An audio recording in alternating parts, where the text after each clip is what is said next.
지금부터 2024 헌납 8 대통령 윤석열 탄핵 사건에 대한 선고를 시작하겠습니다. 먼저 적법 요건에 관하여 살펴보겠습니다.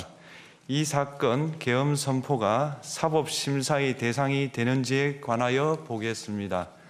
고위공직자의 헌법 및 법률 위반으로부터 헌법 질서를 수호하고자 하는 탄핵 심판의 취지를 고려하면 이 사건 계엄 선포가 고도의 정치적 결단을 요하는 행위라 하더라도 그 헌법 및 법률 위반 여부를 심사할 수 있습니다.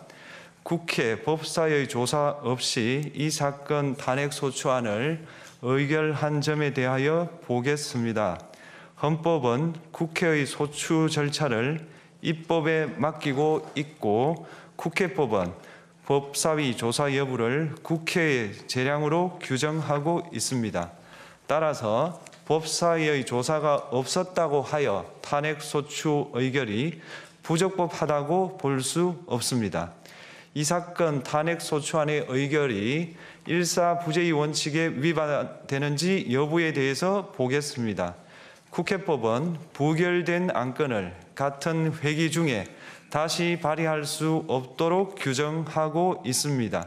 피청구인에 대한 1차 탄핵소추안이 제418회 정기회 회기에 투표 불성립되었지만 이 사건 탄핵소추안은 제419회 임시회 회기 중에 발의되었으므로 일사부재의 원칙에 위반되지 않습니다. 한편 이에 대해서는 다른 회기에도 탄핵소추안의 발의 횟수를 제한하는 입법이 필요하다는 재판관 정형식의 보충 의견이 있습니다. 이 사건 계엄이 단시간 안에 해제되었고 이로 인한 피해가 발생하지 않았으므로 보호 이익이 험결되었는지 여부에 대해서 보겠습니다. 이 사건 계엄이 해제되었다고 하더라도 이 사건 계엄으로 인하여 이 사건 탄핵 사유는 이미 발생하였으므로 심판의 이익이 부정된다고 볼 수 없습니다. 소추 의결서에서 내란죄 등 형법 위반 행위로 구성하였던 것을 탄핵 심판 청구 이후에 헌법 위반 행위로 포섭하여 주장한 점에 대하여 보겠습니다. 기본적 사실관계는 동일하게 유지하면서 적용 법조문을 철회, 변경하는 것은 소추사유의 철회, 변경에 해당하지 않으므로 특별한 절차를 거치지 않더라도 허용됩니다. 피청구인은 소추사유에 내란죄 관련 부분이 없었다면 의결 정족수를 충족하지 못하였을 것이라고 주장하지만 이는 가정적 주장에 불과하며 객관적으로 뒷받침할 만한 근거도 없습니다. 대통령의 지위를 탈취하기 위하여 탄핵 소추권을 남용하였다는 주장에 대하여 보겠습니다. 이 사건 탄핵 소추안의 의결 과정이 적법하고 피소추자의 헌법 또는 법률 위반이 일정 수준 이상 소명되었으므로 탄핵 소추권이 남용되었다고 볼 수 없습니다. 그렇다면 이 사건 탄핵 심판 청구는 적법합니다. 한편 증거법칙과 관련하여 탄핵 심판 절차에서 형사소송법상 전문 법칙을 완화하여 적용할 수 있다는 재판관 이미선, 김형두의 보충 의견과 탄핵 심판 절차에서 앞으로는 전문 법칙을 보다 엄격하게 적용할 필요가 있다는 재판관 김복형, 조한창의 보충 의견이 있습니다. 다음으로 피청구인이 직무집행에 있어 헌법이나 법률을 위반하였는지 피청구인의 법 위반 행위가 피청구인을 파면할 만큼 중대한 것인지에 관하여 살펴보겠습니다. 우선 소추 사유별로 살펴보겠습니다. 1. 이 사건 계엄 선포에 관하여 보겠습니다. 헌법 및 계엄법에 따르면 비상계엄 선포의 실체적 요건 중 하나는 전시, 사변 또는 이에 준하는 국가 비상사태로 저가 교전 상태에 있거나 사회 질서가 극도로 교란되어 행정 및 사법 기능의 수행이 현저히 곤란한 상황이 현실적으로 발생하여야 한다는 것입니다. 피청구인은 야당이 다수 의석을 차지한 국회의 이례적인 탄핵소추 추진, 일방적인 입법권 행사 및 예산 삭감 시도 등의 전횡으로 인하여 위와 같은 중대한 위기사항이 발생하였다고 주장합니다. 피청구인의 취임 후 이 사건 계엄 선포 전까지 국회는 행안부 장관, 검사, 방통위위원장, 감사원장 등에 대하여 총 22건의 탄핵소추안을 발의하였습니다. 이는 국회가 탄핵소추 사유의 위헌위법성에 대해 숙고하지 않은 채 법 위반의 의혹에만 근거하여 탄핵심판 제도를 정부에 대한 정치적 압박 수단으로 이용하였다는 우려를 낳았습니다. 그러나 이 사건 계엄 선포 당시에는 검사 1인 및 방통위위원장에 대한 탄핵 심판 절차만이 진행 중이었습니다. 피청구인이 야당이 일방적으로 통과시켜 문제가 있다고 주장하는 법률안들은 피청구인이 제의를 요구하거나 공포를 보류하여 그 효력이 발생되지 않은 상태였습니다. 2025년도 예산안은 2024년 예산을 집행하고 있었던 이 사건 계엄 선포 당시 상황에 어떠한 영향을 미칠 수 없고 위 예산안에 대하여 국회 예결특위의 의결이 있었을 뿐 본회의의 의결이 있었던 것도 아닙니다. 따라서 국회의 탄핵소추, 입법, 예산안 심의 등의 권한 행사가 이 사건 계엄 선포 당시 중대한 위기 상황을 현실적으로 발생시켰다고 볼 수 없습니다. 국회의 권한 행사가 위법, 부당하더라도 헌법재판소의 탄핵 심판, 피청구인의 법률안 제의 요구 등 평상시 권력 행사 방법으로 대처할 수 있으므로 국가 긴급권의 행사를 정당화할 수 없습니다. 피청구인은 부정선거 의혹을 해소하기 위하여 이 사건 계엄을 선포하였다고도 주장합니다. 그러나 어떠한 의혹이 있다는 것만으로 중대한 위기 상황이 현실적으로 발생하였다고 볼 수는 없습니다. 또한 중앙선관위는 제22대 국회의원 선거 전에 보안 취약점에 대하여 대부분 조치하였다고 발표하였으며 사전, 우편, 투표함, 보관장소, CCTV 영상을 24시간 공개하고 개표 과정에 수검표 제도를 도입하는 등의 대책을 마련하였다는 점에서도 피청구인의 주장은 타당하다고 볼 수 없습니다. 결국 피청구인이 주장하는 사정을 모두 고려하더라도 피청구인의 판단을 객관적으로 정당화할 수 있을 정도의 위기 상황이 이 사건 계엄 선포 당시 존재하였다고 볼 수 없습니다. 헌법과 계엄법은 비상계엄 선포의 실체적 요건으로 병력으로서 군사상의 필요에 응하거나 공공의 안녕 질서를 유지할 필요와 목적이 있을 것을 요구하고 있습니다.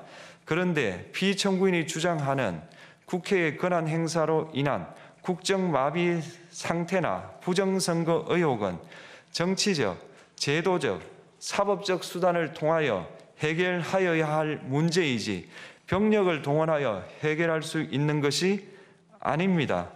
피청구인은 이 사건 계엄이 야당의 전횡과 국정위기 상황을 국민에게 알리기 위한 경고성 계엄 또는 호소형 계엄이라고 주장하지만 이는 계엄법이 정한 계엄 선포의 목적이 아닙니다. 또한 피청구인은 계엄 선포에 그치지 아니하고 군경을 동원하여 국회의 권한 행사를 방해하는 등의 헌법 및 법률 위반 행위로 나아갔으므로 경고성 또는 호소형 계엄이라는 피청구인의 주장을 받아들일 수 없습니다. 그렇다면 이 사건 계엄 선포는 비상계엄 선포의 실체적 요건을 위반한 것입니다.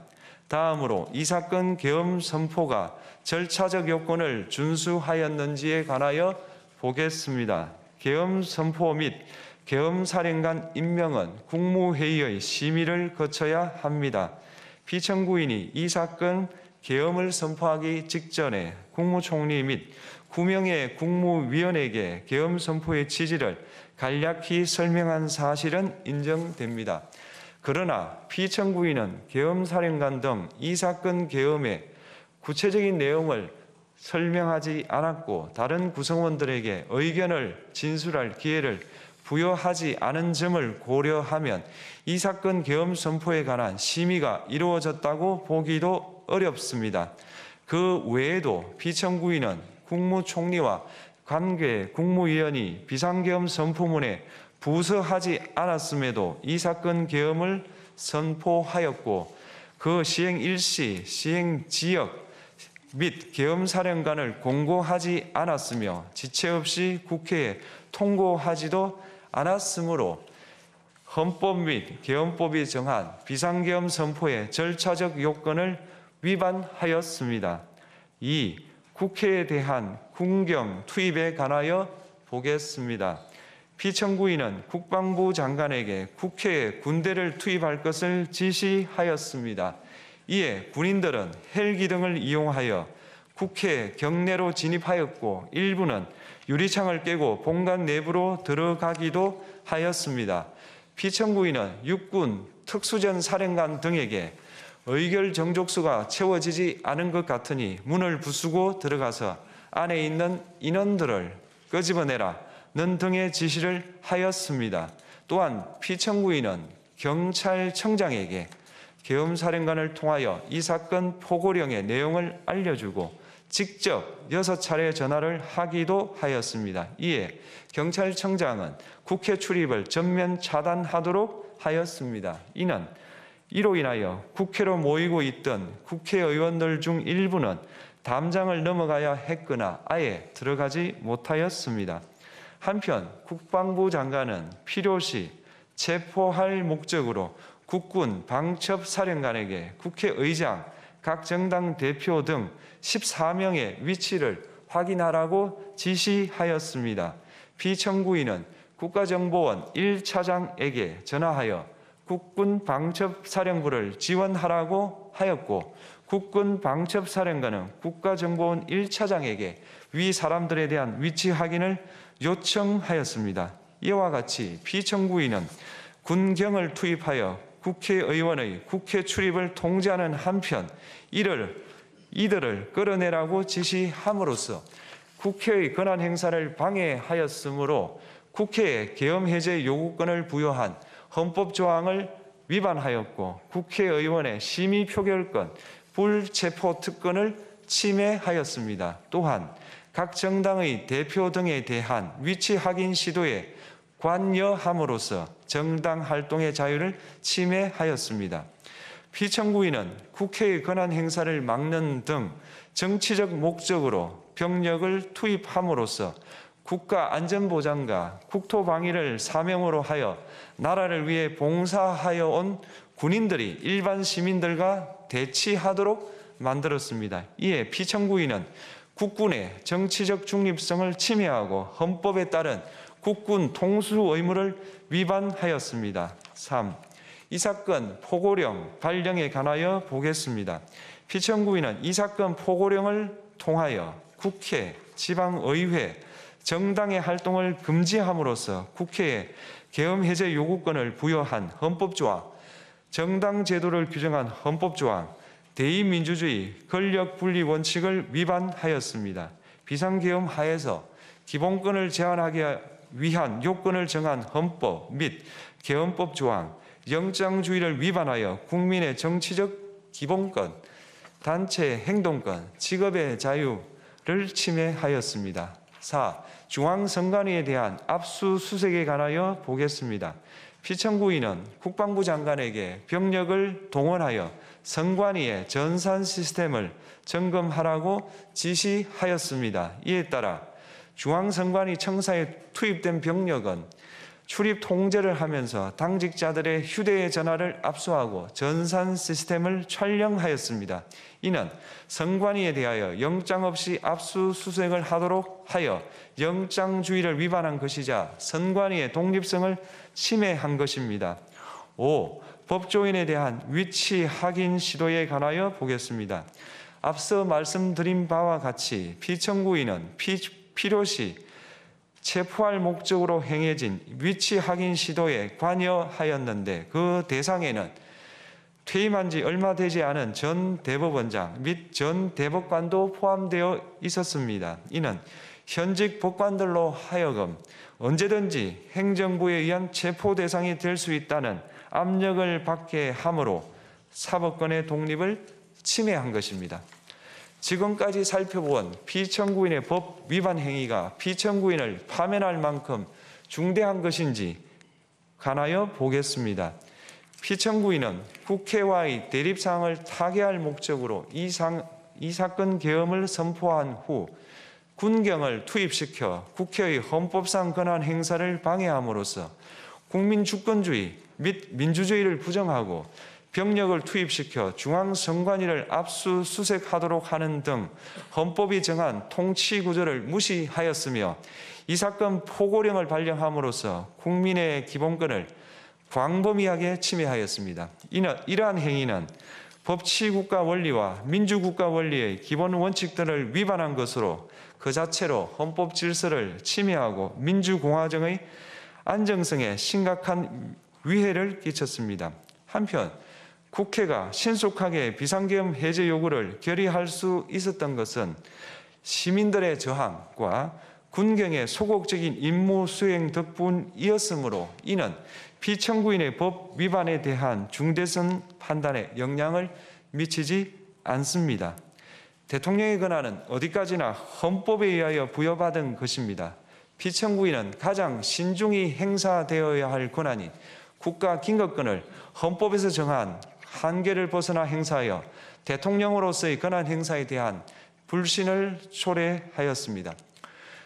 피청구인이 취임한 이래 야당이 주도하고 이례적으로 많은 탄핵 소추로 인하여 여러 고위공직자의 권한 행사가 탄핵 심판 중 정지되었습니다. 2025년도 예산안에 관하여 헌정사상 최초로 국회 예산결산특별위원회에서 정액 없이 감액에 대해서만 야당 단독으로 의결하였습니다. 피청구인이 수립한 주요 정책들은 야당의 반대로 시행될 수 없었고 야당은 정부가 반대하는 법률안들을 일방적으로 통과시켜 피청구인의 제의 요구와 국회의 법률안 의결이 반복되기도 하였습니다. 그 과정에서 피청구인은 야당의 전횡으로 국정이 마비되고 국익이 현저히 저해되어 가고 있다고 인식하여 이를 어떻게든 타개하여야만 한다는 막중한 책임감을 느끼게 되었을 것으로 보입니다. 피청구인이 국회의 권한 행사가 권력 남용이라거나 국정 마비를 초래하는 행위라고 판단한 것은 정치적으로 존중되어야 합니다. 그러나 피청구인과 국회 사이에 발생한 대립은 일방의 책임에 속한다고 보기 어렵고 이는 민주주의 원리에 따라 해소되어야 할 정치의 문제입니다.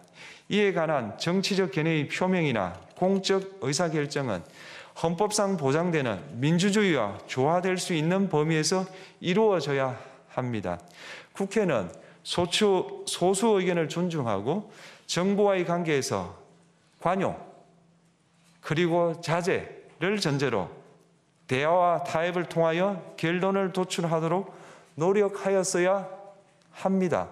피청구인 역시 국회의 대표인 국회를 협치의 대상으로 존중하였어야 합니다. 그럼에도 불구하고 피청구인은 국회를 배제의 대상으로 삼았는데 이는 민주정치의 전제를 허무는 것으로 민주주의와 조화된다고 보기 어렵습니다.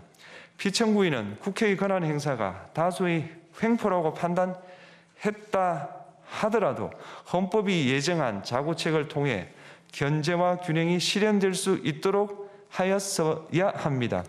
피청구인은 취임한 때로부터 약 2년 후에 치러진 국회의원 선거에서 피청구인이 국정을 주도하도록 국민을 설득할 기회가 있었습니다. 그 결과가 피청구인의 의도에 부합하지 않더라도 야당을 지지한 국민의 의사를 배제하려는 시도를 하여서는 안 되었습니다. 그럼에도 불구하고 피청구인은 헌법과 법률을 위반하여 이 사건 계엄을 선포함으로써 국가긴급권 남용의 역사를 재현하여 국민을 충격에 빠뜨리고 사회, 경제, 정치, 외교 전 분야의 혼란을 야기하였습니다. 국민 모두의 대통령으로서 자신을 지지하는 국민을 초월하여 사회 공동체를 통합시켜야 할 책무를 위반하였습니다. 군경을 동원하여 국회 등 헌법기관의 권한을 훼손하고 국민의 기본적 인권을 침해함으로써 헌법소의 책무를 저버리고 민주공화국의 주권자인 대한국민의 신임을 중대하게 배반하였습니다. 결국 피청구인의 위법 행위는 국민의 신임을 배반한 것으로 헌법소의 관점에서 용납될 수 없는 중대한 법 위반 행위에 해당합니다.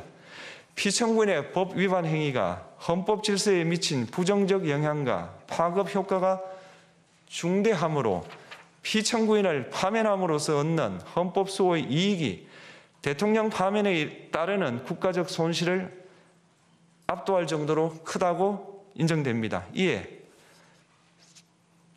재판관 전원의 일치된 의견으로 주문을 선고합니다.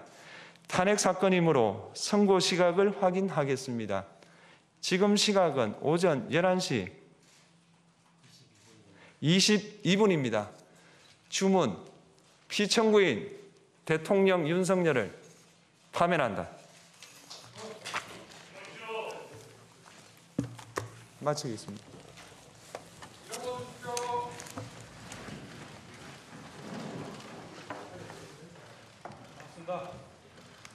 고맙습니다. 수고 많으셨습니다. 역사에 제일 된 거야.